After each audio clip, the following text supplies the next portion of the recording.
오늘 말씀은 회개한 자를 다시 세우시는 하나님이라는 말씀을 가지고 함께 말씀을 나누고자 합니다. 우리 지난주는 아간의 죄와 그리스도의 십자가라는 말씀을 통해서 죄는 반드시 드러나고 심판을 당하며 반드시 하나님과 그 죄를 해결할 분이 있다는 사실을 우리가 발견했죠. 그래서 예수 그리스도의 십자가를 발견해서 값없는 은혜를 주시는 은혜가 있다고 말씀드렸습니다. 그래서 악어 골짜기에서 소망의 문이 있다고 말씀드렸어요.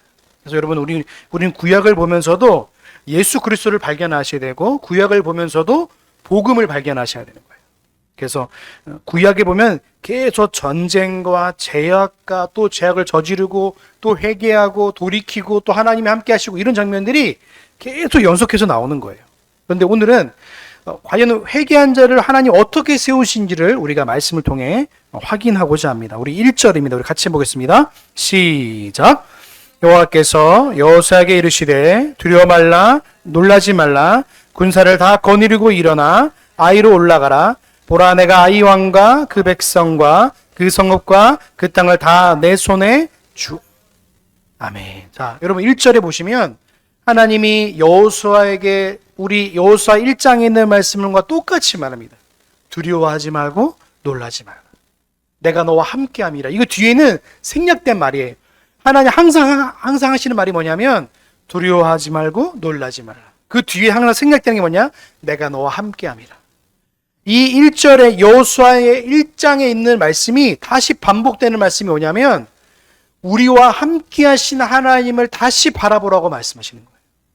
지금 여호수아와 그 백성들은요 간담이 다 녹았어요. 마치 이방인들이 여호와 하나님을 바라보면서 패배를 겪게 하신 하나님을 바라보면서 간담이 녹은 것처럼 이스라엘 백성들은 지금 마음이 다 녹아내렸어요. 아간의 죄 때문에 모든 백성들이 다 침울하고 심판을 당하고 눈물 흘리고 침울해 있는 상태 가운데에 하나님이 여호수아에게 다시 기회를 주십니다. 여러분 하나님은요 하나님의 백성들을 다스림에 있어서 회개와 순종을 사용하셔요. 회개가 뭐냐면 다시 돌아서는 거예요. 다시 그 일들을 하지 않고 하나님이 기뻐하시는 이들에 다시 돌아서 그 길들을 걸어가는 거예요.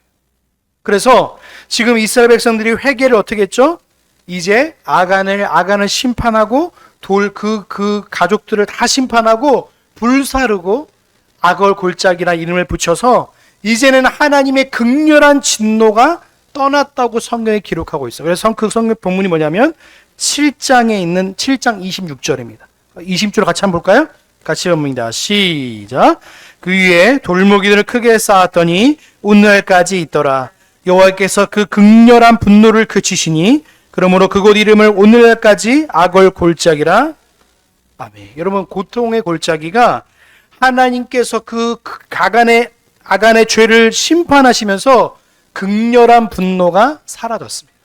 하나님의 분노는 순간이고 사람의 감정이 아니에요. 우리는 하나님의 분노를 사람의 감정으로 자꾸 이입시키려는 마음이 있어요. 그래서 하나님이 열받으시고 하나님이 분노하시는 게 마치 통제되지 않는 분노로 생각할 때가 참 많잖아요. 근데 하나님의 분노는 공의에 의한 분노라서 언제든지 하나님 스스로가 통제할 수 있는 분노예요.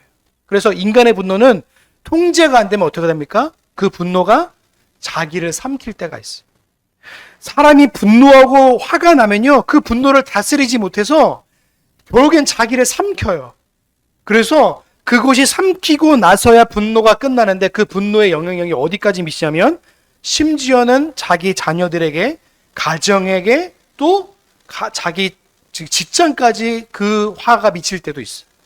근데 하나님의 분노는 자기의 공의를, 자기의 이름이 모독되는 순간, 하나님의 이름이 모독되는 순간에 하나님은 어떻게 하십니까? 그 분노를 발하시는 거예요. 하나님의 이름이 걸려있는, 하나님의 명예와 영광이 걸려있는 이스라엘이 범죄하니까 그 범죄한 것으로 말미암아 하나님의 분노가 일어나신 거예요.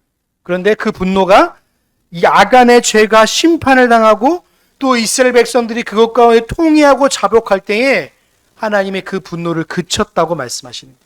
그 고통이 이미 끝난 거예요. 악을 골짜기로 고통은 끝난 겁니다. 제가 저번 주 말씀드렸죠. 악을 골짜기는 이제는 희망의 문, 소망의 문으로 바뀌었다고 말씀드렸어요. 그래서 아굴골짜기는 이제 우리에게 기억되는 골짜기가 아니라 소망의 문이 되신 예수 그리스도를 기억하는 인생으로 변화가 된 거예요. 그럼 아간의 이름의 뜻이 뭔지 아십니까? 흔드는 자입니다. 흔드는 자. 여러분, 흔드는 자라는 이름으로 또 어떻게 돼요? 이러면 죄악은 마치 흔드는 것과 똑같은 거예요. 우리를 자꾸 흔들어요. 하나님의 백성으로 살지 못하도록 자꾸 흔들습니다. 그래서 하나님이 나의 영원한 상급이시고 하나님이 나의 방패되어 주심을 자꾸 잃어버리게 만드는 거예요. 그래서 말씀을 기억나게 못하는 거예요. 그래서 두려워하지 말고 놀라지 말라는 하나님의 말씀을 다시 기억나게 하게 하시는 거예요. 그래서 용기를 주셔요. 우리에게도 마찬가지입니다. 하나님은요, 죄악을 심판하겠지만 하나님의 백성들에게는요, 다시 일어날 기회를 주시는 거예요. 회개할 수 있는 기회, 다시 일어설 수 있는 기회. 하나님은요, 그 죄를 심히 통곡하고 회개하면요, 그 죄를 다시 돌이키시고 화를 돌이키셔서 다시 예수 그리스도를 발견하시고 바라보게 하시는 분이세요. 소망을 주시는 분이세요. 그래서 예수님을 발견하고 예수님을 붙들면 그것 가운데 우리가 두려워하지 않고 놀라지 않는 그 이름이 우리가 있다는 사실을 지금 말씀하고 있는 겁니다. 그리고 그 뒤에 있는 말씀이 뭐냐면 1절 후반부에 보면 이렇게 되어 있습니다. 보라, 내가 아이왕과 그 백성과 그 성읍과 그 땅을 다 내 손에 주었다, 이렇게 말하고 있어요. 다시 말하면 이거는 하나님께서 이 전쟁을 너의 손에 붙이겠다, 너의 손에 있게 하겠다라고 말씀하시는 거예요. 회개한 자는요, 반드시 하나님을 회복하는 은혜가 있는 줄로 믿습니다. 그래서 우리의 신앙은요, 회개와 믿음이 같이 가야 돼요. 회개와 믿음. 근데 한국 교회는 회개를 가르치지 않고 믿음만 가르치니까 내가 믿음으로 살겠다는 알겠습니다. 그런데 회개를 가르치지 않으면 어떤 삶을 살게 되냐면 거룩한 자의 삶을 잃어버릴 수밖에 없는 거예요. 거룩한 자의 삶은요, 회개와 믿음이 같이 동반한 삶이에요. 회개하지 않으면 우리가 죄인된 사실을 잃어버리고 사는 거예요. 그래서 하나님 앞에 내가 거룩한 자로 살아간다는 그 명분을 잃어버리고 살아가는 거예요. 그래서 회개하지 않으면 우리가 믿음으로 살아갈 수 없는 거예요. 다시 말하면 회개와 믿음은요, 한 세트입니다. 그래서 지금 이 아간의 죄를 극복하게 하신 하나님께서 여호수아에게 너는 두려워하지 말고 놀라지 말라, 내가 너와 함께 하겠다는 이 말씀 속에는요, 너는 회개했으니까 이제 믿음으로 나를 바라보라고 하는 말씀이에요.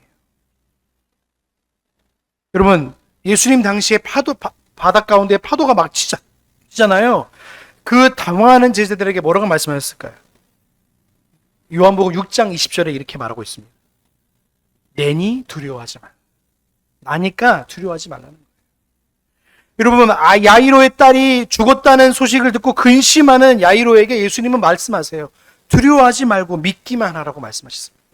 우리는 두려워하고 염려하는 인생이 아니라 믿음의 인생을 살아가는 사람들로 믿습니다. 믿음의 인생이에요.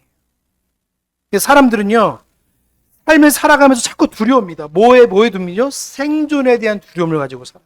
이거는 우리 생활의 가장 밑바닥에 존재하는 거예요. 생존을 두려워하는 인생. 근데 우리는요, 믿음의 인생은요, 생존을 두려워하는 인생이 아니라 하나님을 두려워하고 경외하는 인생인 줄 믿는 거예요. 우리는 생존을 위해 살아가는 사람들이 아니에요. 세상 사람들이나 우리나 구분점이 있어요. 구별점이 있어요. 두려워하며 살아갈 분명의 기준점이 그 두려움의 대상이 다릅니다. 세상 사람들은 왜 두려워하죠? 먹고 사는 문제, 분명히 먹고 살고 있음에도 불구하고 그것 때문에 걱정하고 두려워해요. 생존에 대한 두려움에 삽니다. 그런데 우리 예수 그리스도를 믿는 믿음의 백성들의 두려움이 뭡니까? 하나님 믿음으로 살지 못하는 것 때문에 대한 두려움이 되는 거예요. 두려움의 기본이 달라요.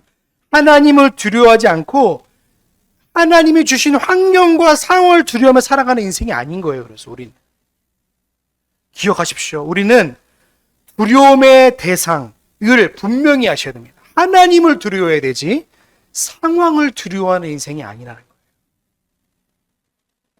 그래서 여호수아에게 지금 말씀하고 있는 거예요. 너는 지금 두려워하지 말고 놀라지 말라. 내가 너에게 승리를 주었으니까 승리를 주시고 소망을 주신 하나님을 바라보라고 지금 말씀하고 있는 거예요. 오늘 우리에게도 마찬가지예요. 죄악에 두려워하고 생존에 두려워하고 삶에 두려워하는 것 가운데 우리는요, 하나님의 공의로우심과 영화로우심에 두려워하면서 인생을 살아가는 거예요. 내가 하나님의 백성들에게 살지 못하는 것들에 대한 두려움을 살아가는 인생은요, 항상 어떤 있습니까? 평안과 함께 믿음으로 살아가는 인생이 펼쳐져 있어요. 근데 그렇지 못한 인생들은요, 늘 두려움이라는 근본적인 두려움에 휩싸이며 살아가는 거예요. 아, 우리 가정 어떡하지? 우리 직장 어떡하지? 우리 자녀 어떡하지? 이 근본적인 두려움에서 벗어나지 못하면 그것에 함몰되면서 살아갈 수밖에 없는 거예요. 날마다 두려워하는 거예요. 아, 우리 자녀가 이렇게 살아가야 되는데, 아, 우리 가정이 이렇게 살아가야 되는데, 우리 자녀가 이렇게 살아가야 되는데, 이 근본적인 두려움에 휩싸이면요, 정작 두려워할 대상을 찾지 못한 채 여기에 함몰되며 살아가는 거예요. 여러분, 우리가 이 상황과 환경을 허락하신 하나님을 굳게 믿는다면 담대한 믿음으로 가지고 살아가면 됩니다. 성도들은 모든 신앙의 난제들을요, 하나님께 맡기며 살아가는 인생들인 거예요. 작은 부분까지도 말이에요. 하나님이 그 문제를 해결해 주신 줄로 믿습니다. 근데 그래서 우리가 회개와 하나님은 우리를 다스릴 때 회개와 하나는 뭡니까? 순종으로 우리를 다스려 나가시는 거예요. 시편 37편 5절이 이렇게 말합니다. 너의 길을 여호와께 맡기라. 저를 의지하면 저가 이루시고. 하나님이 이루어 가시는 거예요. 시편 52편 22절입니다. 내 짐을 여호와께 맡기라. 너를 붙드시고 의인의 요동함을 영영히 허락하지 아니하시리로다 라고 말씀하십니다. 또 시편 68편 19편은 이렇게 말씀하십니다. 날마다 우리 짐을 지시는 주 곧 우리 구원이신 하나님을 찬송할지로다. 그 신약에 와서 뭐라고 말씀하죠? 예수님이 우리에게 말씀하세요. 수고하고 무거운 짐진 자들아 다 내게로 오라. 내가 너를 쉬게 하리라. 우리가 예수님 앞에 우리 삶의 짐들을 맡기며 살아가는 사람들이 바로 성도의 삶인 거예요. 우리가 그 짐을 붙들고 살아가면 너무 힘듭니다. 여러분, 인생의 짐들이 얼마나 많습니까? 그렇죠? 여러분, 생존의 짐도 있고 우리 자녀란 짐도 있고 가정이란 짐도 있고 수만 가지 짐이 많아요. 근데 그 짐들을 내가 짊어지고 가려고 하니까 너무나 힘든 겁니다. 그 짐들을 하나님 앞에 우리의 소망의 문 되신 예수 그리스도 앞에 맡기시는 저와 여러분 되시길 주님의 이름으로 소망합니다. 인생의 짐들과 죄의 짐들을요, 주님께 맡기셔야 돼요. 맡기시는 거예요. 저는 주세임교회를 하나님께 날마다 맡겨드려요. 겉으로 봐서는 막 무너진 것 같잖아요. 하나님이 그걸 이루어 가시는 거예요.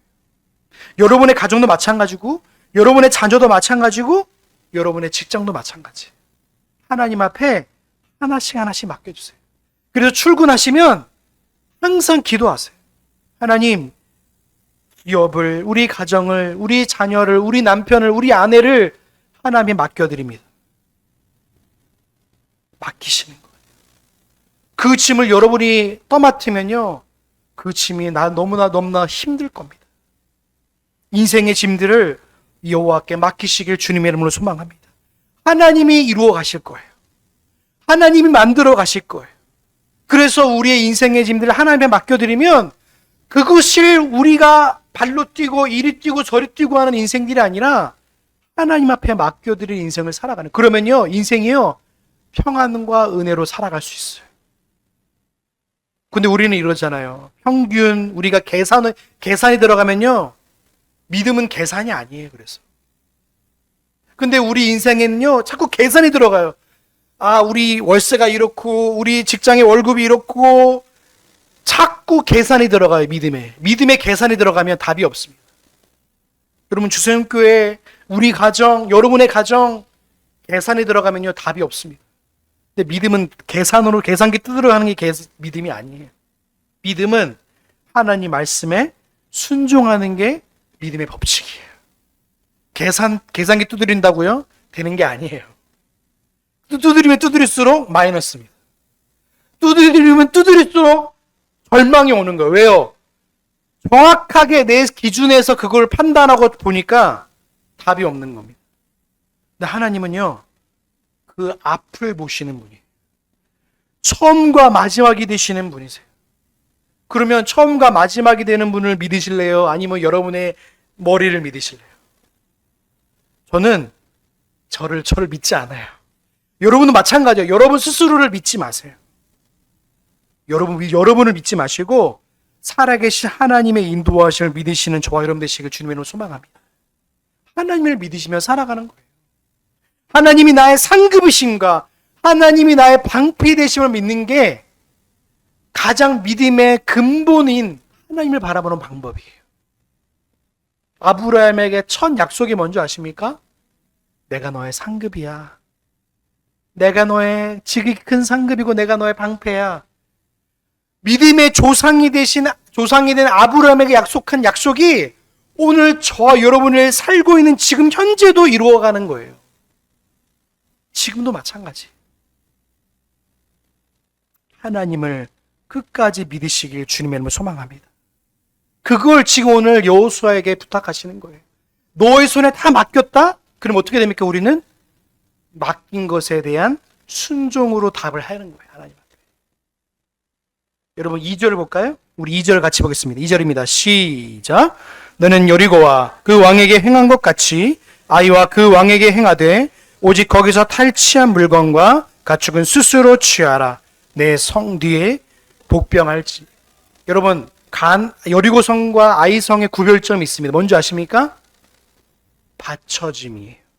하나님께서는요, 여리고성을 정복할 때 그 모든 것들을 다 진멸하라고 말해요. 이건 무슨 말이냐면 하나님께 바치란 말이에요.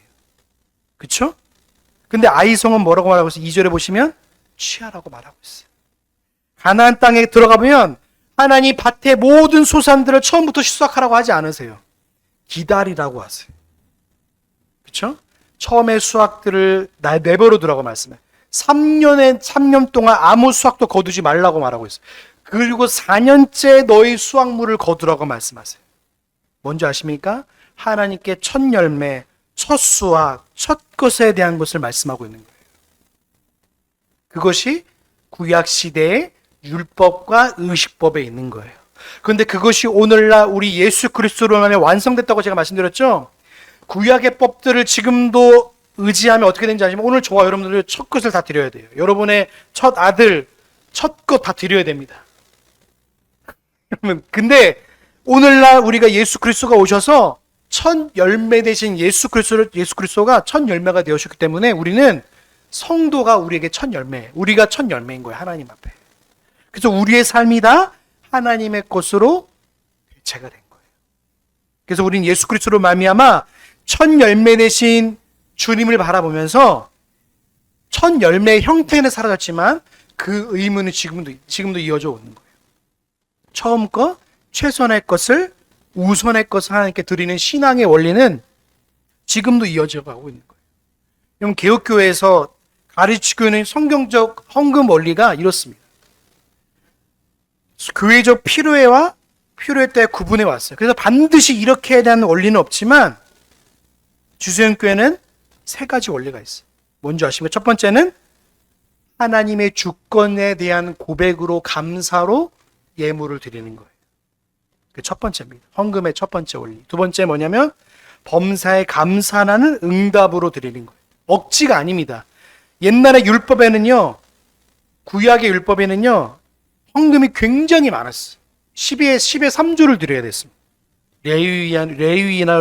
레위인을 위한 헌금, 가난한과 고아와 가부를 위한 헌금, 그리고 제사장을 위한 헌금이 따로 있었어요. 근데 오늘날 우리는 그 헌금의 형태는 사라졌지만 의무는 지금도 이어져 오고 있는 거예요. 그래서 11조는 어떻게 드리냐면 하나님 앞에 감사의 것으로 드리는 거예요. 그래서 더해서 드리지 꼭 10분의 1만 드리라고 제한하지 않아요. 근데 율법으로 따지면 10의 1조를 드리는 의미는 원칙적으로는 분명히 있지만 의미는 분명히 있는 거예요. 의미는. 그래서 종교개혁 시대도 11조가 이어져 왔어요. 그래서 11조가 어떻게 사용되어졌냐면 목회자와 교회 유지와 어려운 사람들을 위해서 11조와 헌금들이 사용되었어요. 교회 보수라는 이름이 딱 적혀 있어요.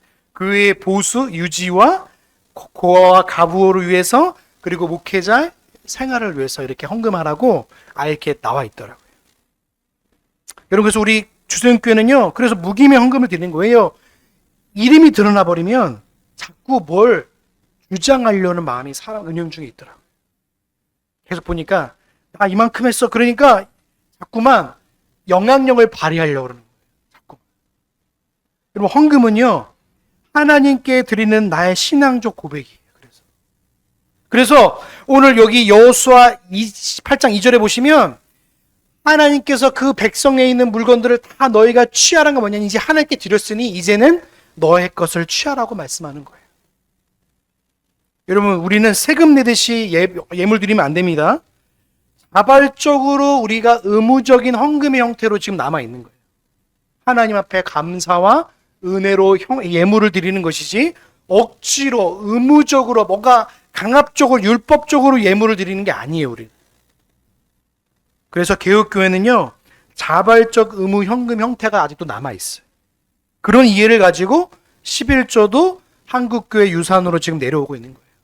11조 폐기론자나 율법적 11조를 강요하면요, 잘못된 헌금을 가르칠 수 있어요. 그래서 율법을 폐기하면 11조가 없다고 말하면 안 되고, 그리고 11조가 마치 율법적으로 드린다고 말해도 안 되는 거예요. 우리는 11조는 하나님의 감사와 기쁨으로 예물을 드리는 거예요. 꼭 11조만 드리는 게 아니라 감사해서 더 드리고 자원해서 드리는 거지, 마치 그거를 제한해서. 그래서 어떤 분들 그러더라고요. 내 세금을 뗀 11조를 내야 됩니까? 그건 여러분들이 정하는 거예요. 양심에 따라 정하는 거예요. 근데 만약에 율법적으로 하면 여러분 10에 3조 드려야 됩니다. 그게 아니에요. 오늘날은 예수 그리스도로 말미암아 율법이 완성되었기 때문에 11조의 형태는 사라졌어요. 그런데 그 의미가 지금도 내려져 오고 있는 거예요. 그래서 아이성을 정복하고 탈취한 물건들을 가지고 난 다음에 아이성 뒤편에 복병할 것을 지금 말하고 있어요. 복병이 뭔지 아십니까? 적을 기습 공격하기 위해 숨어 있는 거예요. 기다리는 거 말하고 있죠. 3절부터 9절입니다. 우리 같이 한번 읽어볼까요? 3절부터 9절 같이 봅니다. 시작. 이에 여호수가 일어나서 군사와 함께 아이로 올라가려 하여 용사 3만 명을 뽑아 밤에 보내며 그들에게 명하여 가로되 너희는 성읍 뒤에 가서 성읍을 향하고 매복하되 그 성읍에 머무르 가지 말고 다 스스로 예비하라. 나를 쫓는 모든 백성은 다 성읍으로 가까이 가리니 그들이 처음과 같이 우리에게로 쳐올라 올 것이라. 그럴 때 우리가 그들 앞에서 도망하면 그들이 나와서 우리를 따르며 스스로 이르기를 그들이 처음과 같이 우리 앞에서 도망한다 하고 그 성읍에서 멀리 떠날 것이라. 우리가 그 앞에서 도망하거든 너희는 매국한 곳에서 그 성읍을 점령하라. 여호와께서 너희 손에 붙이시리니 너희가 성읍을 취하거든 그것을 불살라 여호와의 말씀대로 행하여 보라. 내가 너희에게 명하였느니라 하고 그들을 보내매 그들이 복병할 곳으로 가서 아이 서편 베델과 아이사에 매복하였고 여호수아는 그 밤에 백성 가운데서 잤더라. 아멘. 여호수아는 아이성을 정복하기 위해 전략을 세웁니다. 복병을 했죠. 그래서 그 아이성 백성들이 전투하기 위해서 나오잖아요. 그러면 뒤에서 기다렸다가 기습을 하는 거예요. 뒤에서 공격하는 거예요. 그리고 또 유인했어요.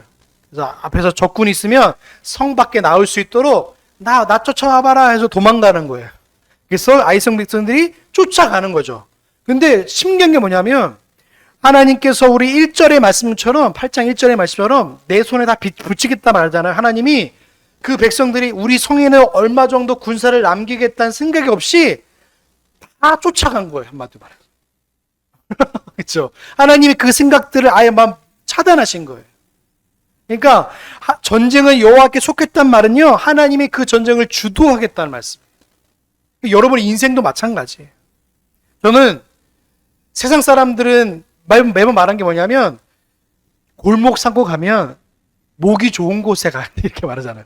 목에 좋은 곳에 하고 사람 유동기를 보고 온갖 이런 전략을 다 세운단 말이죠. 그래서 우리 가게 열사가 해주고 막 다 전략을 세워요. 그런데 그 전략을 다 세워도요, 하나님이 그걸 인도하지 않으시면 헛수고가 될 수도 있어요. 근데 우리는 자꾸만 하나님의 방법과 생각들을 기억하지 못한 채 자꾸 우리 방법대로 생각하잖아요. 세상적인 방법은요, 악해. 문화는 존중하는데 그 안에는 악함이 도사리고 있어요. 그래서 그걸 따라가려 하잖아요. 그럼 어떻게 되냐면 세상적 사고로 믿음의 방식으로 끌고 올 수도 있어요. 그러니까 인본주의적 방식으로 내가 신앙생활을 할 수도 있어요. 얼마든지 할 수 있어요, 여러분. 그래서 전도의 의미도 그렇게 해석할 수도 있어요. 그래서 사람을 많이 모여게 해서 교회가 부흥된다고 생각하면 이건 철저하게 세상적 가치관이에요. 교회는요, 제가 저번에 말씀드렸죠. 여러분이 말씀으로 흥하게 되는 게 부흥입니다. 여러분이 말씀으로. 세상적 가치관은요, 돈이 잘 벌리고 여러분이 승승장구하고 여러분 자녀가 잘 되는 게 성공이라 말하지만 그리스도의 성공은 달라요. 그리스도의 성공은 말씀을 따라 살아가는 그 자체가 이미 성공이에요. 말씀을 따라 자체로 살아가는 그 자체가 하나님 앞에서 기쁨이자 영광이자 그게 성공인 거예요. 근데 세상 사람들은 이거를 가장 가치 없는 거로 여겨요. 시간 낭비로 여겨요. 여러분, 제가 요즘 말씀 묵상하면서 제일 경험하는 게 뭔지 아십니까? 말씀이 나를 지킴을 경험해요. 말씀이 여러분을 지켜요. 내가 나를 지키는 게 아니라 말씀이 나를 지킨다니까요. 여러분을 지키는 게 하나님의 말씀이 여러분을 지키고 인도하고 여러분의 생각과 삶을 하나님의 방식대로 이루어 가시는 거예요. 여러분, 그 은혜를 누리시길 주님의 이름으로 소망합니다. 말씀이 지키는 거예요. 여러분이 여러분의 삶을 지키는 게 아니라 말씀이 여러분의 삶을 지키고 인도하는 걸 경험하는 거예요. 지금 여러구성의 승리는, 아이성의 승리는 하나님의 주권적 은혜로 이루어 가시는 거예요. 그래서 여호수아가 그 명령을 받아서 3만 명을 뽑아가지고 내려가요. 그런데 12절에 보시면 5,000명이 나와요. 그럼 이게 잘못된 거 아닌가? 아니에요. 복병을 2번으로 나누어서 한 거예요. 5,000명과 또 나머지 25,000명이 따로 나누어서 기습 공격을 하고 있는 거예요. 그러니까 여호수아는 지금 하나님의 명령을 받아서 이제 그것을 순종함으로 가고 있는 거예요. 여러분, 우리는요, 말씀에 순종할 때 우리가 그 일들을 이루어 나갈 수 있는 거예요. 순종 안에 은혜가 있어요. 그래서 여호수아가 지금 아이성을 정복하기 위해서 그 전략들을 세우고 그것들을 할 때 하나님께서 그 모든 것들을 이루어 나갔어요. 성도들은요, 기적만 바라보는 게 아니에요. 우리는 하나님이 하실 거야 라고 하지만 하실 거와 함께 우리가 어떻게 삶을 살아갈지도 한번 우리가 고민하며 살아가는 거예요. 그래서 일반 은총과 특별 은총이 같이 버무러져 갈 때 진짜 믿음의 삶이 시작되어져 가는 거예요. 일반 은총이 뭐냐? 여러분에게 주신 직장과 삶의 모든 부분인 거예요. 그래서 여러분의 삶을 살아갈 때 우리가 어떻게 하나님 앞에 살아갈지를 고민하고 그리고 그것과 함께 여러분의 전략도 함께 같이 세워나가는 거예요. 그래서 오늘 노력하면서 성공을 거둘 수 있어요. 그래서 인간의 노력에 있어서도 하나님이 함께 하시면 반드시 그것들을 이루어 나가시는 거예요. 제가 이제 그 부산에 한번 놀러 간 적이 있는데 그 장로님이 하는 피자 가게가 있더라고요. 근데 너무 이재민 피자인가 제가 생각이 안 나는데 무슨 어떤 그 부산의 피자인데 너무 잘 되는 거예요. 그 장로님의 원칙이 있더라고요. 주일날에는 절대 문을 열지 않겠다는 그 가치가 있더라고요. 점포가 부산에 3개가 있는데 줄을 서지 않으면 들어갈 수가 없더라고요. 근데 그 장로님의 가치가 뭐냐면 신앙적 가치를 바르게 세우고 그 기업을 운영해 나가시는 거예요. 주일날에 여러분 손님이 더 많겠잖아요. 인간적 생각으로는 주일날 피자 가게를 열어야지 잘 된다는 생각 있잖아요. 근데 신앙적 가치를 분명하게, 십계명 가치를 분명하게 세워 나갈 때 하나님이 그 기업을 바르게 세워 나가시는 거예요. 분명히 기억하세요. 우린 십계명을 잘 지켜 나가면요, 하나님이 복을 주세요. 십계명의 가치를. 근데 십계명의 가치를 잃어버리면 어떻게 됩니까? 우리 주관과 기준대로 살아갈 수밖에 없는 거예요. 하나님께서 여호수아를 통해서 3만 명이 되는 그 성을 아이와 베델 사이에 보평하게 하셔서 하나님께서 그 일들을 이루어 나가시는 거예요. 여러분도 마찬가지예요. 여러분 기업을 세울 때, 여러분 직장에 다니실 때 신앙적 가치를 분명히 세우시고 시작하시길 바랍니다. 그래서 일을 시작하기 전에, 아니면 여러분의 어떤 분명한 가치의 기준을 딱 세울 때에, 우리 기업은 이 가치를 분명히 가지고 갈 거야. 분명히 세우시면요, 하나님이 그 기업에, 그 직장에 하나님 복을 줄 줄로 믿습니다. 여러분, 기복주의는 주의해야 되지만 하나님께서 기복적인 것을 하나님이 치우시는 것도 있어요. 그래서 여러분의 기업에 반드시 여러분의 신앙적 가치를 기업 가운데 새겨 넣으셔야 돼요. 나는 예를 들어서 우리가 아까 부산에 있는 것처럼 나는 주일에는 절대로 일하지 않아. 나는 이 기업의 소득을 반드시 하나님 앞에 드린다는 이런 분명한 가치와 기준을 따라 살면요, 하나님 반드시 복을 주세요. 그래서 하나님께서 그 가치를 따라서 여호수아가 3절부터 9절에 보시면 복병을 세워서 하나님의 그 아이성을 붙이겠다는 하나님의 은혜를 순종으로 이루어가는 걸 볼 수 있는 겁니다. 우리 10절부터 17절까지 우리 같이 보겠습니다. 같이 봅니다. 시작. 백성 앞으로 올라가매 그를 쫓는 군사가 다 올라가서 성 앞에 가까이 이르러 아이 부편에 진치니 그와 아이 사이에 한 골짜기가 있었더라. 그가 5,000명가량을 택하여 성 서편 베델과 아이 사이에 또 매복시키니 이와 같이 성 서편에 있는 온 군대가 있고 소서편에 복병이 있었더라. 여호수아가 그 밤에 들어가니 아이 왕이 이를 보고 그 성읍 백성과 함께 일어나서 급히 나가 아라바에 이르러 정한 때에 이스라엘과 싸우려 하고 성읍 뒤에 복병이 있는 줄을 알지 못하더라. 여호수아와 온 이스라엘이 그들 앞에서 거짓 패하여 광야길로 도망하매 그 백성 모든 백성이 그들을 따르려고 모여서 여호수아를 따르며 유인함을 입어 성을 멀리 떠나니 아이와 베델에 이스라엘을 따라가지 않은 자가 하나도 없으며 성문을 열어놓고 이스라엘을 하나님께서 여호수아로 하여금 아이성에 3개의 복병을 두었습니다. 아이성, 그렇죠? 아이성 벌써 3개의 복병을 두어서 혼란하게 만들어. 그래서 앞으로 쫓아나가는 복병과 뒤에 있는 복병과 중간에 있는 복병을 넣어가지고 얘네들로 하여금 지금 여기가 본진이다, 여기가 진짜다 해서 지금 아이성 백성들 모든 군사들이 다 앞만 보고 달려가는 거예요. 앞에 오는 적을 보면서 달려가는 거예요. 그러니까 이 여호수아에 있는 백성들이 유인하면서 점점점 아이성과 멀리 떨어지게 만들었어요. 그러니까 여기와 여기 거리가 점점점 멀어지니까 뒤에 있는 거 그냥 문 열고 그냥 들어가기만 한 거예요. 문 아예 열어놓고 나왔어요. 아예 들어가라고. 그래서 마지막 10절에 보시면 마지막 절에 이렇게 돼 있죠. 이스라엘을 따라가지 아니한 자가 하나도 없으며 성문을 열어놓고 이스라엘을 아예 그냥 문을 열어놓고 따라가는 거예요. 우리 같은 바보 같잖아요. 근데 하나님이 눈을 가리시는 거예요. 악인의 눈을 가리시고 사단의 눈을 가리시고 하나님께서 그 문을 열어놓으시는 거예요. 인생의 모든 모두 마찬가지입니다. 하나님이 상급이시고 하나님의 방패 되심을 믿는 백성들은요, 하나님이 나의 보물이심을 믿는 거예요. 상황의 보물이 있는 것이 아니라 하나님이 나의 보물이시고 가장 소중한 것을 알고 살아가는 인생인 거예요. 그래서 신앙의 가치 기준이 다른 것에 있는 게 아니에요. 가장 최우선에 하나님이 나의 최고의 보물이고 최고의 것임이라는 사실을 바라보며 살아가는 거예요. 그러면 하나님이 우리를 어디로 인도하실까요?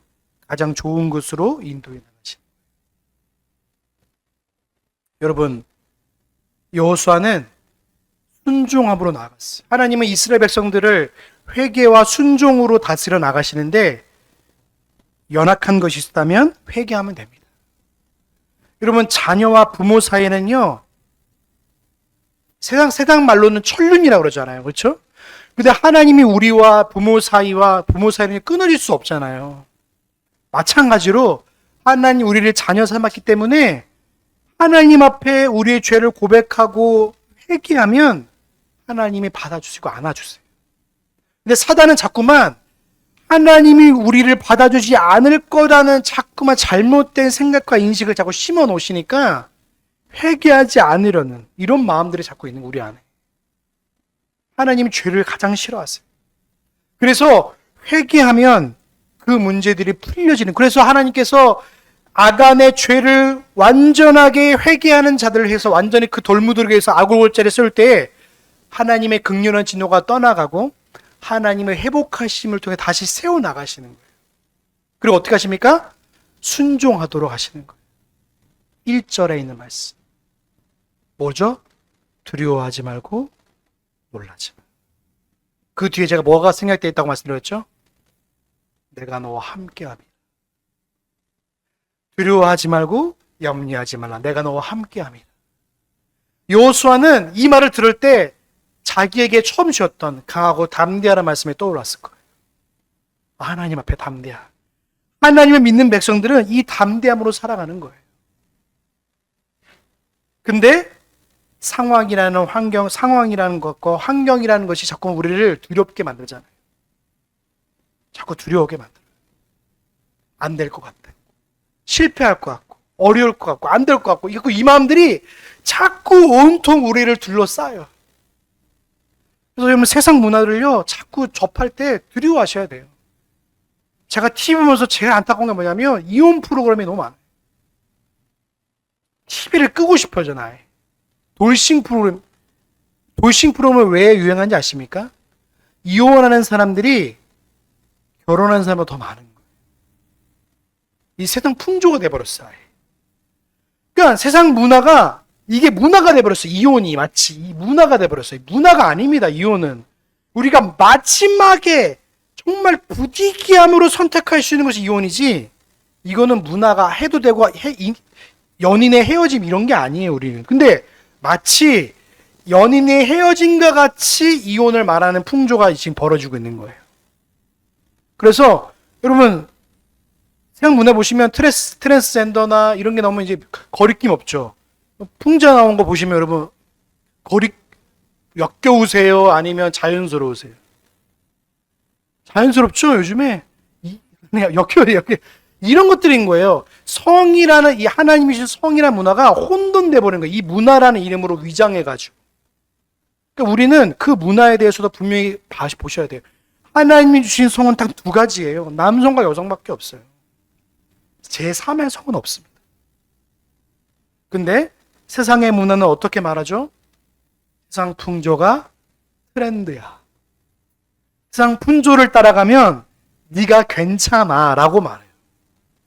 그래서 교회도 신앙도 삶도 다 따라가라 만드는 거예요. 그래서 교회가 요즘에 어떻게 하냐면, 성도들 이혼 가정에 있는 분들 어려워하시니까 받으려 어떻게, 이혼한 사람 어떻게 받아야 될까, 이렇게 이걸 가지고 고민하더라고요. 왜 고민합니까? 오면 오는 대로 받아야죠. 그들에게 말해야 되죠. 과부를 어떻게 다루어 갈지 성경에 말하는 대로 그 가치에 따라서 서로 다루고 얘기하고 하면 되는 거예요. 근데 세상 문화를 우리가 맹신하지 않아도 되는 이유가 뭐냐면, 진리가 있는데 자꾸 세상 문화를 우리가 자꾸 접하고 흡수하다 보니까 이게 너무 자연스러운 거예요, 이게.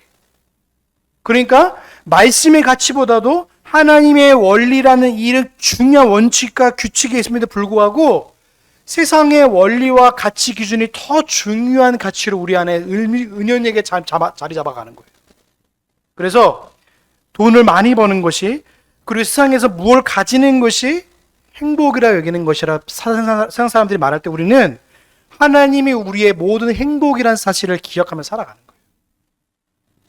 최고의 가치가 우리에게 있음에도 불구하고 최고의 가치가 아니라고 말하는 세상 가치를 따라가라고 자꾸 우리 세상 말하는 거예요. 하나님이 우리의 영원한 행복이고 복인 줄로 믿습니다. 그래서 시편 기자는 자꾸 말하는 거예요. 다윗이나 아삽이나 솔로몬이나 자꾸 시편에서 말하는 거야. 하나님 외에는 사모할 자가 없다고 말하는 거예요. 시편 13편에 아까 좀 이따 우리가 시편 찬송을 말할 때도 마찬가지예요. 하나님 외에 사모할 자, 사랑할 자가 없는 거예요, 세상에. 여러분, 주님이 우리의 영원한 분길이자 상급이자 방패인 줄로 믿습니다. 그래서 여러분, 시시때때로 하나님과 말씀으로 교제하셔야 돼요. 그래서 말씀으로 하루를 시작할 때, 여러분 직장 가실 때 기도하고 시작하는 거예요. 그리고 말씀으로 시작하는 거예요. 하나님, 우리 가정을 지켜주시고 나를 지켜주시고 나와 함께 해주세요. 하나님이 여러분을 지키지 않으시면 마치 아이성의 문을 연 것처럼 그렇게 살아가는 거예요. 하나님은, 하나님의 백성들은 끝까지 지키시고 인도하시는 거예요. 근데 하나님을 따르지 않는 백성들은요, 하나님이 내버려 두셔요. 그가 망하든 망하지 않든 그냥 내버려 두세요. 나중에 자기의 죄로 말미암아 심판을 당하도록 내버려 두세요. 근데 하나님 백성들은요, 끝까지 그 죄를 추격하신 이유가 뭐냐면 그 죄의 문제가 해결될 때 하나님이 순종하심으로 나아갈 수 있는 기회가 열어지는 거예요. 그래서 회개와 순종으로 우리를 다스려 나가시는 거예요, 주님의 백성들. 그래서 여러분, 날마다 하나님 앞에 연약하신 것이 있다면 회개하고 또 말씀을 통해서 순종의 삶을 살아갈 때에 여러분의 삶이 복된 삶으로 나아갈 줄로 믿습니다. 그래서 회개하는 자를 다시 세우시는 거예요. 뭘 바라보게 하시는 거예요? 우리를 두렵게 하거나 우리를 놀라게 하는 것에서부터 하나님을 바라보도록 하시는 거예요. 너를 놀라게 하는 것, 너를 두려워하는 것부터 내가 너를 지켜줄게. 내가 너와 함께 해줄게. 이것이 하나님 오늘 우리에게 주신 메시지예요. 8장 1절이 오늘 우리에게 주신, 여호수아에게 주신 말씀과 동시에 저와 여러분에게 주신 말씀이에요. 여러분, 두려워하지 말고 염려하지 말고 하나님 앞에 여러분의 짐들을, 인생의 모든 짐들을 맡기는 저와 여러분의 삶이 되시길 주님의 이름으로 소망합니다. 기도하겠습니다. 사랑하는 하나님, 감사합니다. 오늘 여호수아를 통하여서 아이성을 점령해 나갈 때에 하나님이 여호수아에게 하신 말씀을 기억합니다. 두려워하지 말고 염려하지 말라. 내가 너와 함께함이라. 하나님, 이것을 잃어버리지 않게 하여 주시옵소서. 한 주간의 삶을 살아갈 때에 나를 두렵게 하고 나를 염려하게 하고 나를 놀라게 하고 나를 무섭게 하는 모든 것에서부터 우리를 자유케 하시는 하나님의 이름을 붙잡을 수 있도록 도와주시옵소서. 하나님이 나의 상급이시고 하나님이 나의 방패이시고 하나님이 나의 모든 것 되오심을 믿습니다. 그렇기에 세상에서 온갖 우리를 위험케 하고 실망케 하고 낙심케 하고 우리를 쓰러뜨리는 곳에 아버지 하나님, 우리의 마음을 두지 않게 하시고 우리의 영원한 상급이시고 방패이신 하나님의 이름 앞에 날마다 우리의 삶의 모든 짐들을 맡기며 회개하며 순종하며 우리를 회복시키시는 하나님을 바라보는 우리 모두가 될 수 있도록 은혜를 더하여 주옵소서. 모든 영광 주 앞에 올려드리오며 우리의 모든 소망의 문 되신 예수님의 이름으로 감사하며 기도하옵나이다.